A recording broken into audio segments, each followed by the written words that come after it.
Assalamualaikum warahmatullahi wabarakatuh. Halo semuanya, selamat pagi, siang, sore, atau malam dimanapun kalian berada waktu kalian nonton video ini. Jadi perkenalkan, nama saya Safadias. Saya adalah orang pertama yang akan mempresentasikan video yang kelompok saya buat dengan materi sifat inovasi dan kecepatan adopsi. Berikut ini adalah kelompok saya ya.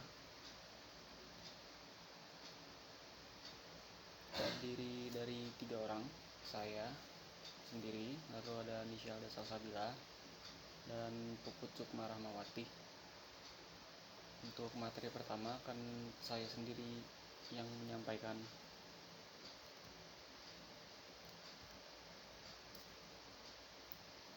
Pertama, kita mulai dengan definisi dari inovasi.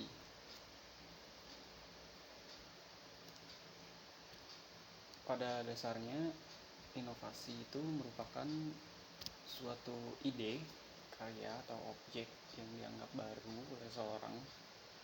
Inovasi itu apa sih? Inovasi itu ide atau praktek objek yang dipersepsikan sebagai sesuatu yang baru oleh individu atau oleh unit yang akan mengadopsinya nanti. Kebaruan inovasi itu tidak tergantung sama pengertian yang benar-benar baru secara objektif. Namun kalau misalnya ide itu tampak baru bagi seseorang, maka hal tersebut adalah inovasi. Hal ini ditekankan oleh Rogers ya dalam bukunya pada tahun 1995. Lalu kita ke adopsi. Pada adopsi ini menarik karena pada dasarnya pengertian adopsi itu berasal dari bahasa Belanda yang berasal dari kata adopti.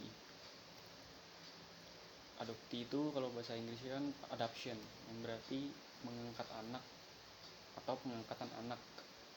Dalam bahasa Arab adopsi itu istilahnya itu tabam, yang diartikan sama mengambil anak angkat. Secara garis besar adopsi ini bisa diartikan ke dua pengertian ya. Yang pertama diartikan sebagai salah satu perbuatan hukum yang berupa pengambilan anak orang lain ke dalam keluarga sendiri. Namun yang kita fokus di sini adalah adopsi itu adalah proses mental dalam mengambil keputusan untuk menerima atau menolak ide baru dan menegaskan lebih lanjut tentang penerimaan dan penolakan ide baru tersebut. Ini juga dicetuskan oleh Rogers ya, tapi bukan tahun 1995 tapi 1983. Kita lanjut. Di sini ada sifat karakter inovasi. Ini ada 5 ya. Yang pertama ada keuntungan relatif, lalu compatibility atau kesesuaian, lalu ada kerumitan, complexity, triability, kemungkinan dicoba, dan yang terakhir itu ada observability atau kemungkinan diamati. Nah, kelima hal ini apa? Yang pertama itu ada relative advantage atau keuntungan relatif.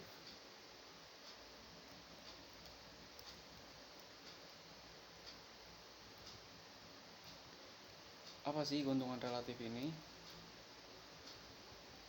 Jadi keuntungan relatif ini adalah di mana inovasi ini dianggap lebih baik dari ide lain yang menggantikannya. Kayak kalau kita pakai inovasi yang ini, apakah ini akan untung atau tidak gitu. Jadi keuntungan relatif itu karakter dari inovasi gitu ya, ada 5. Lalu lanjutnya ada kesesuaian atau compatibility yang merupakan kayak sejauh mana sih inovasi ini dianggap konsisten dengan nilai yang ada, kayak apakah ini akan sesuai gitu dengan hal yang ada sekarang, itu masuk di kesesuaian. Lalu ada complexity atau kerumitan, itu tingkat kesulitan untuk memahami dan menggunakan inovasi yang akan diadopsi. Jadi inovasi itu akan lebih mudah dipahami dan diadopsi lebih cepat daripada inovasi yang lebih rumit. Jadi semakin rumit inovasi, kemungkinan untuk adopsi lebih cepat itu semakin kecil. Nah, lalu ada triability atau kemungkinan dicoba. Itu maksudnya kayak sejauh mana nih inovasi ini bisa diuji coba sama orang lain. Lalu ada observability, kemungkinan diamati. Itu kayak sejauh mana ya hasil inovasi ini dapat terlihat oleh orang lain, kayak mudah nggak ya inovasi ini tuh digunakan atau diamati gitu. Semakin besar kemungkinan dari 5 ini, maka semakin besar pula kemungkinan untuk mengadopsinya. Lalu kita lanjut ke 4 jenis sifat inovasi ya. Yang pertama, ini ada yang namanya penemuan. Oke. Penemuan ini kreasi suatu produk, jasa atau proses baru yang belum pernah dilakukan. Kayak contohnya, konsep ini cenderung revolusioner. Contohnya kayak penemuan pesawat. Nah, itu kayak penemuan yang kayak besar gitu, revolusioner gitu kayak. Terus ditemukannya mesin-mesin yang akan menggantikan tenaga manusia. Nah, ini tuh termasuk ke penemuan. Lalu yang kedua ada pengembangan. Pengembangan itu pengembangan suatu produk, jasa atau proses yang udah ada. Jadi konsepnya itu kayak mengaplikasikan ide yang ada, terus di aplikasi ini tuh berbeda gitu. Kayak contohnya pengembangan McD, terus KFC dari awalnya cuma gitu-gitu aja terus dia berkembang. Nah, itu termasuk inovasi juga sih. Terus ada duplikasi. Duplikasi itu adalah peniruan suatu produk jasa yang telah ada. Sebenarnya duplikasi itu bukan semata meniru, cuman ada juga menambah sentuhan kreatif untuk memperbaiki konsep agar lebih lebih mampu memenangkan persaingan. Kayak contohnya duplikasi perawatan gigi oleh Dentalen gitu. Terus ada sintetis, yaitu perpaduan konsep dan faktor yang ada menjadi formula baru. Jadi proses ini sebenarnya agak rumit ya, karena meliputi pengambilan ide atau produk yang udah ditentukan terus dibentuk lagi biar jadi produk yang bisa dihasilkan. Contohnya kayak sintetis di arloji, sintetis di jam yang dilakuin sama Casio. Casio itu perusahaan jam ya. Oke, selanjutnya ada Nishalda yang akan menjelaskan tentang proses adopsi.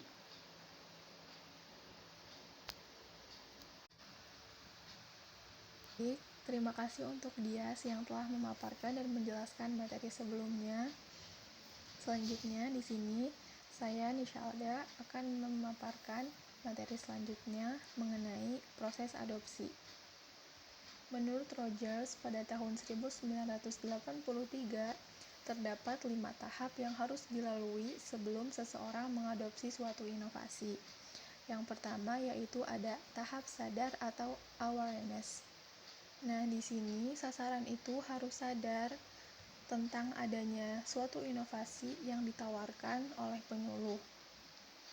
Karena suatu inovasi itu dapat diperoleh ketika dia mendengar, membaca, ataupun melihat. Yang kedua yaitu tahap minat atau interest.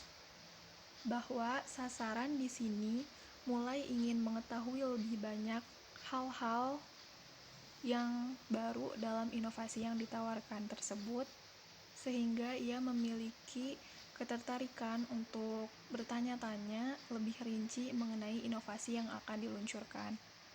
Yang ketiga yaitu tahap menilai atau evaluation. Di sini sasaran mulai berpikir dan menilai tentang hal-hal yang berkaitan dengan inovasi yang akan diluncurkan tersebut, dengan menghubungkan inovasi atau hal baru itu dengan keadaannya sendiri atau kesanggupannya, resiko maupun modal dan sebagainya yang harus ia siapkan. Yang keempat yaitu tahap mencoba atau trial. Di sini sasaran mulai ingin mencoba-coba dan mencoba hal-hal baru tersebut atau inovasi tersebut yang bisa dilakukan atau dicoba berkali-kali sampai ia mendapatkan keyakinannya. Dan yang terakhir yaitu tahap adopsi atau adoption. Pada tahap ini sasaran sudah mulai yakin akan kebenaran atau keunggulan inovasi tersebut, sehingga ia menerapkan inovasi tersebut untuk keberlanjutan atau kontinu ke depannya. Jadi sasaran di sini mulai menetapkan dirinya atau mencoba dirinya untuk menggunakan inovasi tersebut. Next, selanjutnya akan dipaparkan mengenai proses keputusan inovasi. Nah, sebelumnya kita harus tahu dulu apa sih proses keputusan inovasi itu. Proses keputusan inovasi seperti yang telah dijelaskan atau digambarkan oleh Rogers pada tahun 1983 bahwa proses keputusan inovasi itu sebagai suatu kegiatan individu untuk mencari dan memproses informasi tentang suatu inovasi sehingga dia mulai termotivasi untuk mencari tahu tentang keuntungan ataupun kerugian-kerugian dari inovasi tersebut, yang pada akhirnya dia harus memutuskan atau memilih apakah dia akan mengadopsi inovasi tersebut atau tidak. Nah, terdapat 5 tahap proses keputusan inovasi, yaitu yang pertama, tahap pengetahuan atau knowledge stage. Nah, pada tahap ini, komunikan itu menerima informasi mengenai inovasi tersebut, baik mendengar, melihat, ataupun diberikan oleh penyuluh atau agen pembaharunya yang dapat menumbuhkan minatnya untuk lebih mengetahui hal-hal atau keterangan-keterangan terkait inovasi tersebut. Dengan memperoleh atau memahami tentang bagaimana sih inovasi itu berfungsi. Nah, pada tahap ini terdapat 3 jenis pengetahuan, yaitu ada pengetahuan akan keberadaan inovasi itu sendiri. Jadi pada tahap ini, suatu inovasi itu hanya diperkenalkan kepada khalayak masyarakat, tetapi belum ada atau tidak ada informasi yang pasti mengenai produk atau inovasi tersebut. Yang kedua yaitu pengetahuan tentang cara menggunakan inovasi. Dan yang ketiga, pengetahuan tentang prinsip-prinsip yang mendasari bagaimana dan mengapa inovasi tersebut dapat bekerja. Yang selanjutnya yaitu ada tahap persuasi atau persuasion stage. Nah, pada tahap persuasi ini, suatu individu itu akan membentuk sikap setelah dia tahu tentang informasi-informasi atau hal-hal yang berkaitan dengan inovasi tersebut. Dalam mengaitkan keputusan dia ketika ingin menggunakan inovasi tersebut atau tidak, itu berkaitan dengan tingkat keyakinannya pada fungsi-fungsi inovasi tersebut dengan dukungan sosial yang mempengaruhi pendapat atau kepercayaannya. Jadi ketika dia ingin menggunakan atau memutuskan untuk menggunakan inovasi tersebut, ia akan menyesuaikan keputusannya itu dengan dukungan-dukungan sosial di sekitarnya. Selanjutnya yaitu tahap keputusan atau decision stage. Nah, pada tahap ini seseorang individu itu membuat keputusan apakah ia akan menerima atau menolak suatu inovasi ini. Selanjutnya yaitu ada tahap implementasi atau implementation stage. Nah, pada tahap ini, seseorang atau individu mengimplementasikan sebuah inovasi atau mencoba sebuah inovasi untuk dipraktikkan, dan hal ini harus dibantu oleh agen perubahan inovasi tersebut untuk dapat mengurangi tingkat ketidakyakinan atau ketidakpastian dari seseorang atau sasaran tersebut. Yang selanjutnya yaitu ada tahap konfirmasi atau confirmation stage. Nah, di sini sasaran atau calon pengguna inovasi tersebut akan mencari dukungan atas keputusannya. Jadi, dia itu memutuskan akan berlanjut untuk menggunakan inovasi tersebut atau tidak. Dan keputusannya untuk menolak suatu inovasi itu dapat terjadi karena 2 cara. Yang pertama, penolakan individu atau sasaran tersebut karena ada inovasi lainnya yang bisa menggantikan inovasi tersebut. Yang kedua, alasannya yaitu karena inovasi tersebut tidak memuaskan atau hasilnya itu tidak sesuai dengan apa yang diharapkan oleh individu atau sasaran.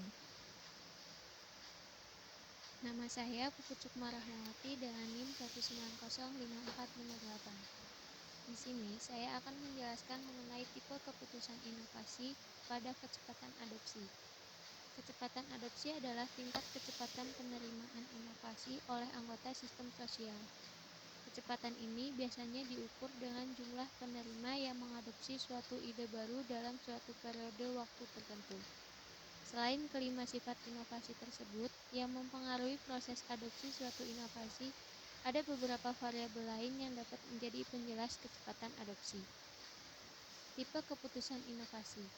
Inovasi dapat diterima atau tidak oleh individu atau seluruh anggota dalam sebuah sistem sosial yang menentukan akan menerima inovasi secara bersama atau secara paksaan atas kekuasaan. Seperti yang telah dibahas dalam presentasi kelompok sebelumnya, bahwa tipe keputusan inovasi ada 4 macam. Di antaranya, yang pertama, tipe keputusan inovasi opsional. Tipe keputusan ini, individu berhak menentukan pilihannya dalam penerimaan atau penolakan sebuah inovasi. Artinya, individu dapat menentukan keputusannya sendiri tanpa adanya pengaruh atau dorongan dari anggota sistem sosial lainnya. Unit pengambil keputusan dan unit adopsi dipegang sepenuhnya oleh individu, walaupun dalam pengambilan keputusan tetap sesuai berdasarkan norma sistem yang telah didiskusikan dengan anggota lainnya. Yang kedua, tipe keputusan otoritas. Tipe keputusan otoritas sering terjadi dalam organisasi-organisasi formal. Dalam tipe keputusan ini, suara individu tidak terlalu berpengaruh, karena unit pengambil keputusan diterima atau ditolaknya suatu inovasi ada di tangan seseorang yang memiliki kedudukan, wewenang, atau kemampuan yang lebih tinggi. Namun dalam tipe keputusan ini, unit adopsinya adalah semua kelompok. Contohnya seperti dalam sebuah sekolah tingkat SMA, kepala sekolah menghendaki bahwasannya siswa yang belum memiliki surat izin mengemudi dilarang membawa kendaraan bermotor ke lingkungan sekolah. Hal tersebut akan diikuti dan dilaksanakan oleh siswa-siswi SMA tersebut dengan tidak membawa kendaraan bermotor jika belum memiliki surat izin mengemudi. Next. Selanjutnya yang ketiga, tipe keputusan kolektif. Tipe keputusan kolektif dapat juga disebut tipe keputusan bersama, karena dalam pengambilan keputusan ini ditentukan oleh hasil dari suara tiap-tiap individu dalam kelompok. Biasanya, tipe keputusan ini sering ada di dalam proses musyawarah, di mana semua individu berhak mengemukakan pendapatnya. Namun, yang dijadikan keputusannya adalah suara atau pendapat mayoritas. Contohnya, seperti dalam sebuah kelas dilaksanakan musyawarah penentuan ketua kelas, yang mana penentuan siapa yang akan menjadi ketua kelas yaitu berdasarkan hasil musyawarah dengan perolehan suara terbanyak. Yang keempat, tipe keputusan kontingen. Tipe keputusan kontingen merupakan kombinasi dari 2 atau lebih tipe keputusan inovasi yang telah dibahas sebelumnya. Keputusan ini merupakan pilihan untuk menerima atau menolak suatu inovasi dengan tipe keputusan tertentu setelah sebelumnya menggunakan tipe keputusan yang lain. Contohnya, seperti pada suatu sekolah tingkat SMP, guru tidak akan menghendaki siswanya untuk melakukan pembelajaran tatap muka di masa pandemi sebelum pihak kepala sekolah atau dinas pendidikan memberikan edaran untuk melakukan kegiatan pembelajaran tatap muka di masa pandemi.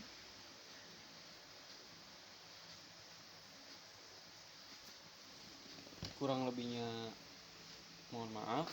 Kiranya sekian presentasi dari kelompok kami yang mengambil materi sifat inovasi dan kecepatan adopsi. Apabila ada yang ingin ditanyakan, silakan ditanyakan.